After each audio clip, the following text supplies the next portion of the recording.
We had breaking news in the last week that both Australia and the European Union are either considering or have agreed to introduce 2035 climate targets that are actually based on ranges rather than point targets. Is there anything in this? Well, that's exactly what we're going to explore in today's episode of Climate Mundial's Energy and Climate Weekly. So let's get right into it.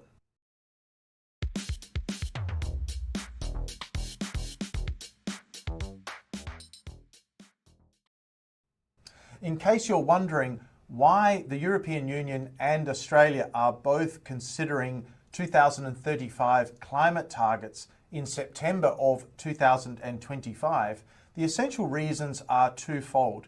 The first one is that later on this week, being the 23rd of September, will begin the United Nations General Assembly in New York. And so part of the reason for preparing these 2035 targets is orientated towards being able to present something at the UN General Assembly later this week. The other reason is that there's also a meeting of the United Nations Framework Convention on Climate Change taking place in Belém, the city in Brazil, called COP30, which is taking place in November later on this year. And there will also be some requirement to present updated nationally determined contributions, which is essentially the targets that nations develop for themselves that are included within the Paris Agreement. And so there are these two important milestones coming up, one later this week, another one in November, which have put some degree of pressure on both Australia and the European Union to finalise what would be their 2035 emissions cuts in a fairly short time frame. So now let's have a look at what these range targets actually are. And first of all, let's look at Australia. The Australian government has signed off on a target which is from 62 to 70% emission reductions against a 2005 year baseline by the year 2035. Now, when the Australian government announced that target range last week, it included a number of items to describe the way in which Australia would reach the 2035 target. However, none of it included any new policy proposals or significant amendments to existing policies. So at the moment, it's really aspirational, and it's important to point out that the base year for Australia's reduction is the year 2005, and the reductions contemplated are between 62% and 70% by 2035. And in the case of the European Union, the target range that is at this stage being complemented, because there isn't yet a political agreement within the European Union among member states to this 2035 emissions cut proposal, and is continually being discussed as we speak. Having said that, the information that's been arriving in the media is that there's going to be a contemplated reduction of between 66% and 72%. However, the European Union target is based on the base year of 1990 as opposed to Australia's base year, which is 2005. But albeit the reductions do look rather similar, or the ranges look rather similar compared to Australia. Now, just a few words about why there is this difference in base year between the European Union and Australia. Well, in the first instance, let's look at the European Union. 1990 was the original base year that was actually used under the Kyoto Protocol. So that was the first United Nations climate change agreement, which set commitments for developed countries between 2008 and 2012, and then later from 2013 to 20, but was later superseded by the Paris Agreement. Now, under the Kyoto Protocol, the base year was established at 1990, and what the European Union has chosen to do is continue with that base year at 1990. Now, a particularly important point to note about European Union climate policy is, in fact, that emissions in 1990 were in the last years of the period in which a lot of the Central and Eastern European countries, which are now part of the European Union, were actually using the socialist economic framework and with a lot of industry, and emissions were actually a lot higher than they were in the years that preceded or that followed the dissolution of that socialist system. And so the economies in transition, which includes all of those that were formerly under communism, actually had significant emission reductions after 1990.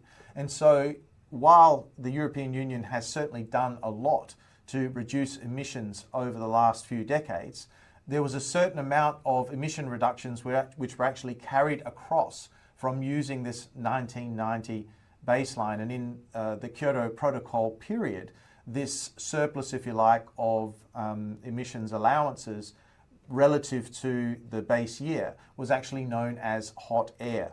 So it's important to note that the European Union's base year is literally 1990, whereas Australia has chosen to use 2005.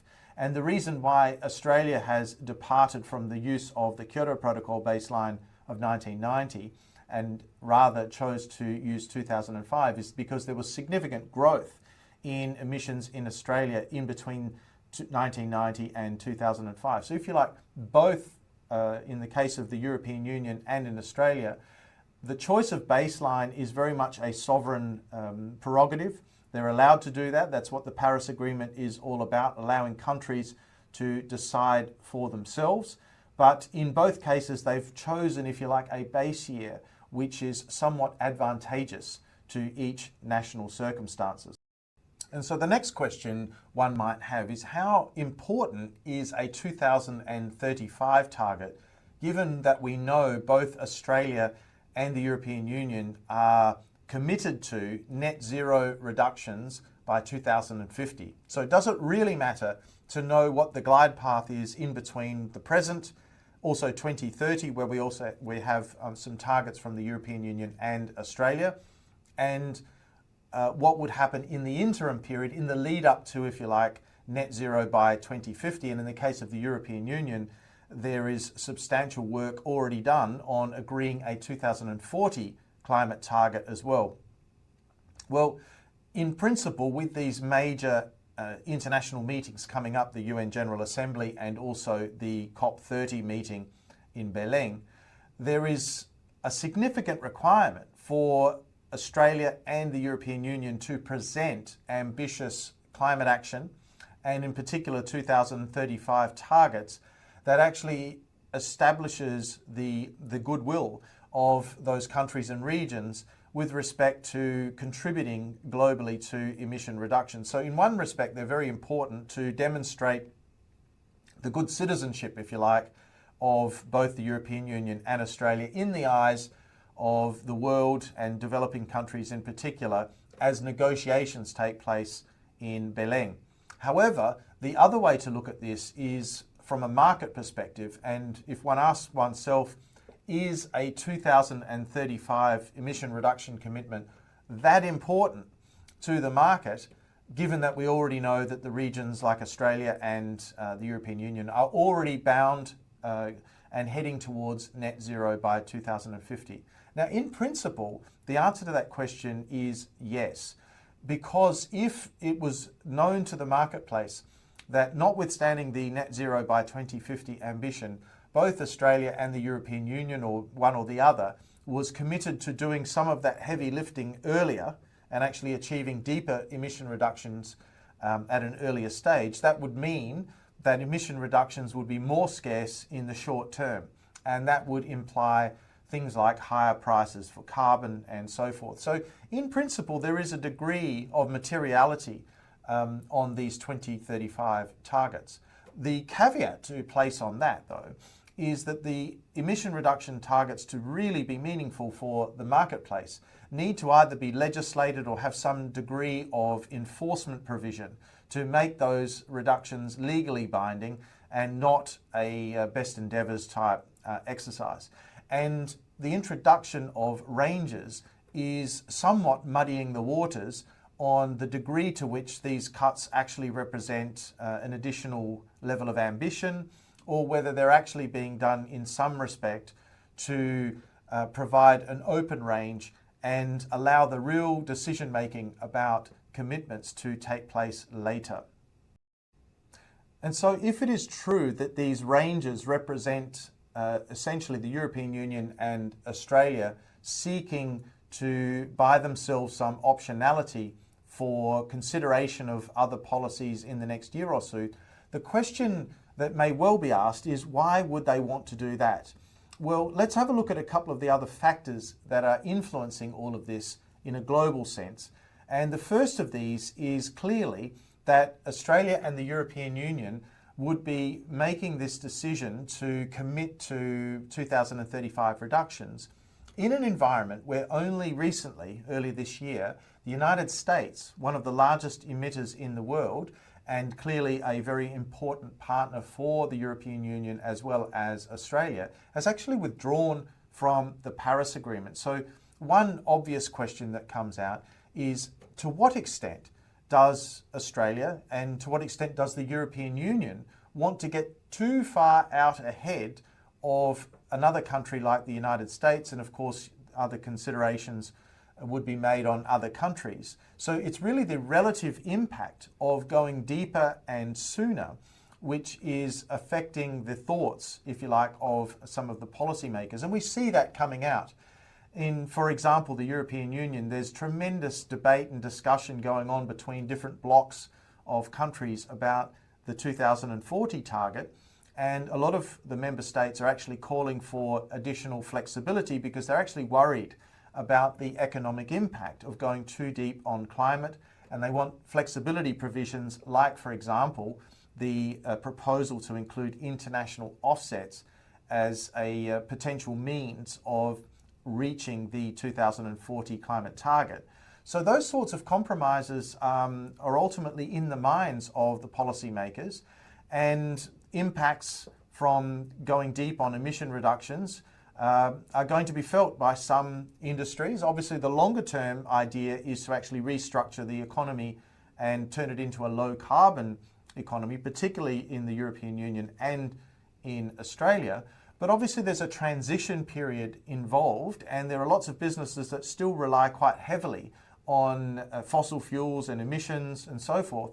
And the policymakers would not want to make an inadvertent mistake in requiring reductions which are orders of magnitude more than what we're seeing in some other countries. So in a sense, what we're beginning to see now are the competitive tensions for countries like Australia and the European Union starting to become a factor in the decision making about exactly how committed and how deeply and on what trajectory those countries and regions want to achieve progress going towards 2050. Now, this is very important, I think, because for a long time now, there's been some questions about whether 2050 was a reasonable time frame to achieve net zero, whether we had the technologies and our economies had the capacity to deliver those sorts of reductions in that kind of time frame. And we're now getting reasonably close. I mean, it's 2025, so there's still another 25 years to go until 2050. But a lot of the investing that's actually needed to transition an economy to net zero probably either needs to be made in the next 5 or 10 years, or is at least in the planning stage. And so it's very, very important to understand that the signals that governments put out now and the policies that the governments put into place now will actually have an impact and can have an impact on the overall feasibility of getting towards net zero.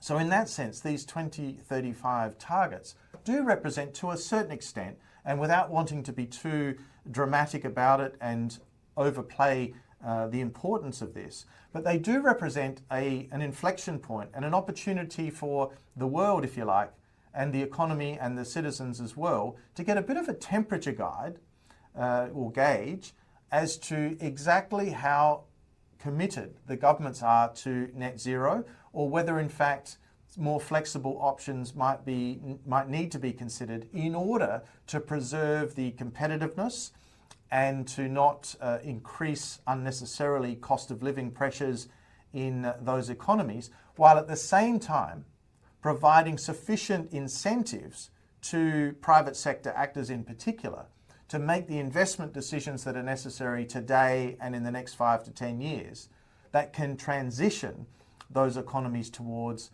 net zero. So from that perspective, it is a very interesting time, and therefore I suggest that we need to watch very closely not just the decision making of the relevant governments, but also the rationale for making those decisions, because it will give us a much better idea as to exactly how feasible they think net zero is, and if so, what are the sorts of glide paths that are going to need to be established between now, in particular from 2030, en route to then 2035, and eventually towards net zero emissions, if possible, by 2050.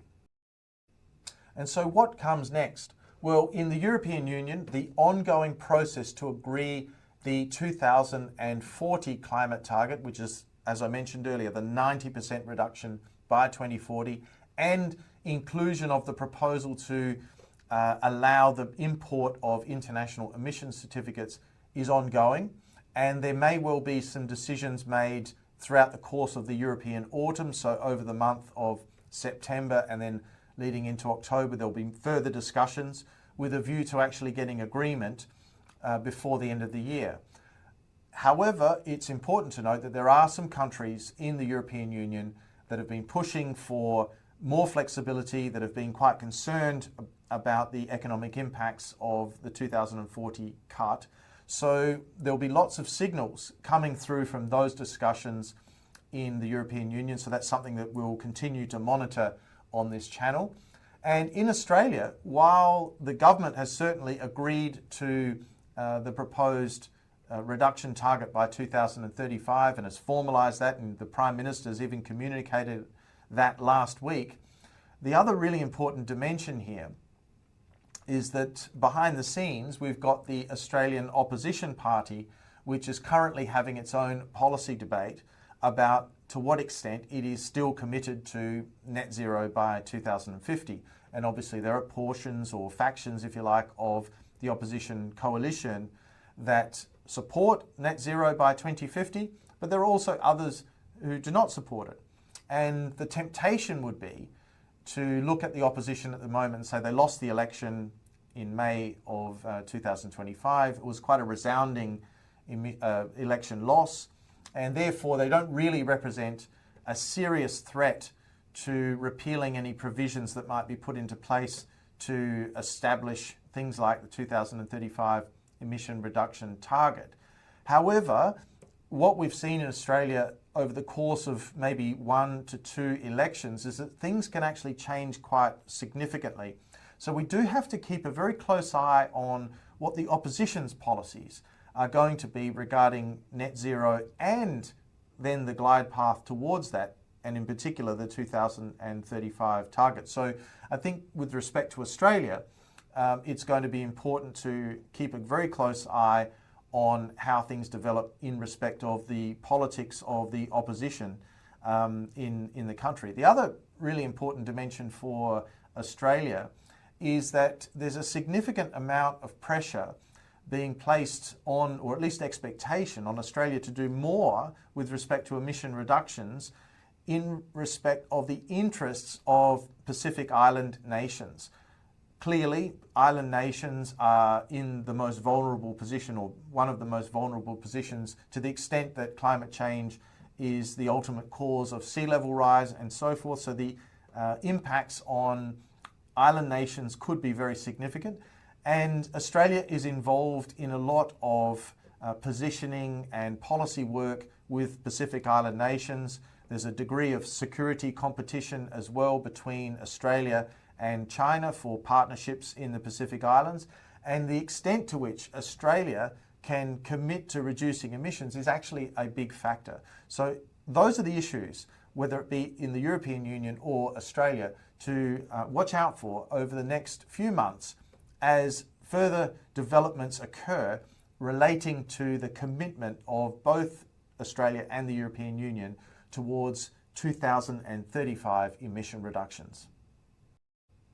So there we have it. That's a brief summary of the political, policy-related and economic issues, as well as international relations issues associated with the choices by both Australia and the European Union on emission reductions targets for the year 2035 to present at both the United Nations General Assembly later on this week, as well as the 30th Conference of the Parties to the United Nations Framework Convention on Climate Change to be held in the Brazilian city of Belém in November of this year.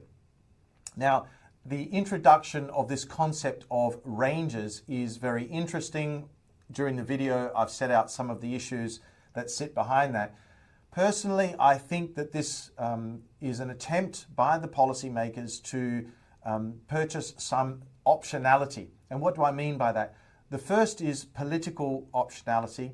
I think in a short time frame like this, to push a decision could risk alienating certain groups. And so therefore the ranges represent a compromise between those parts of the political spectrum that want to push for deeper cuts versus those that are a little bit more cautious in the approach and worried about the economic impacts and also the extent to which there are different speeds introduced at which countries that are in competition with one another are actually pursuing climate targets. And the second degree of optionality also is there to amend or to allow for some amendments in positions as we look at the broader international environment. And clearly the United States earlier this year withdrew from the Paris Agreement. At some point in time, particularly before 2035, the United States may have a different administration in place that has a different approach to climate policy. So there's a degree of optionality that's needed, particularly with respect to the United States. But there's also probably an eye being placed on other countries as well, where there is a degree of competition between countries like Australia and regions and regional blocs like the European Union, to make sure there is sufficient optionality to remain committed to net zero and to have that overall policy ambition, but to allow some flexibility on the glide path to actually get there so as to not inadvertently disadvantage the economies of both Australia and the European Union in the short to medium term. So I think that's what really lies behind the decision to choose these ranges. But I'd like to know what you think about this. Please let me know. Make a comment below. It's been great to see in recent videos the number of comments coming through, and I'm really encouraging viewers to make a comment. Let me know what you think. Are there any angles or points of view that you'd like to put across that you'd like to be considered in future videos? Please let me know. If you haven't already subscribed to the channel, please do click subscribe. It's a really effective way to support the channel, to help me to understand the sorts of videos that are going to be of greatest interest to you, the audience. And on that note, I'd like to say thank you very much for your attention today. And I look forward to seeing you again soon in the next episode of Climate Mundial's Energy and Climate Weekly. Bye for now.